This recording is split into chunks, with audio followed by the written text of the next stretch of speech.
నమస్తే ప్రజలారా, welcome to news one network. Cine ఇండస్ట్రీలో మరొక వార్త మనం వింటా ఉన్నాం.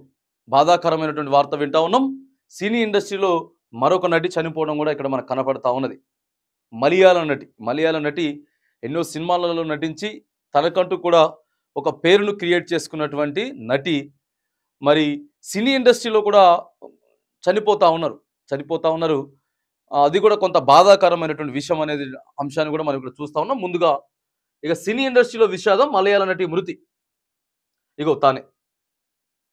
చాలా మంది కూడా మనం తమిళియన్స్లో ఎక్కువగా చూస్తూ ఉంటాం.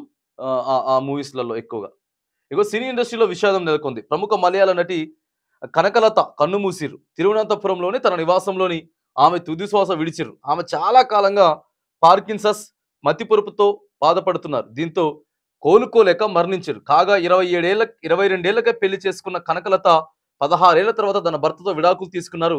ఆమెకి ఎలాంటి సంతానం లేకపోవడంతో 34 ఏళ్లు కూడా తన సోదరి విజయమ్మతోనే కలిసి ఉన్నారట. తన సోదరి విజయమ్మతోటి కలిసి ఉన్నదట కనకలత గారు.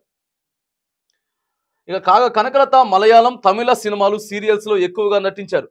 దాదాపు 2 భాషల్లో 360కి పైగా చిత్రాలు చేశారు. ఒకసారి చూడండి, ఆమె మలయాళం, తమిళ్ సీరియల్స్లలో ఎక్కువగా నటించారట.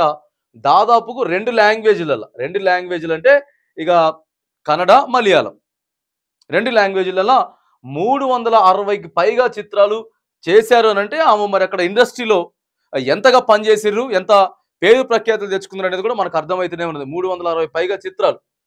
తర్వాత యాత్రిమొలి, గురు, కిల్కుల్, పంబరం, పార్వతి పరియాణం, తుంపోలి, కడపురం, అతిర కన్మణి, ఎఫ్ఐఆర్, ఆకాశ గంగ, దోస్త్, నెమలి, మంత్రమోతీరం, కౌరవులు, కార్య, జాగుర, రాజు లాంటి సినిమాలు చేసింది.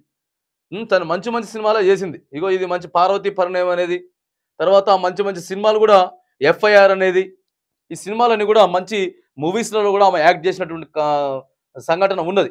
తర్వాత కనకలత చివరిసారిగా పుక్కాలం 3 రోజుల సినిమాలో నటించింది.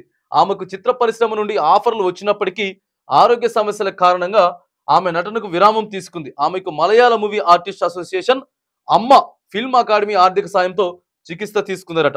చూడండి ఒకసారి, ఆమె మరి ఆరోగ్యం బాగలేకపోవడంతో, ఆమెకి హెల్త్ సరిగా లేకపోవడంతో ఆమె ఇక మూవీస్ చేయకుండా అక్కడితో ఆగిపోయినరు.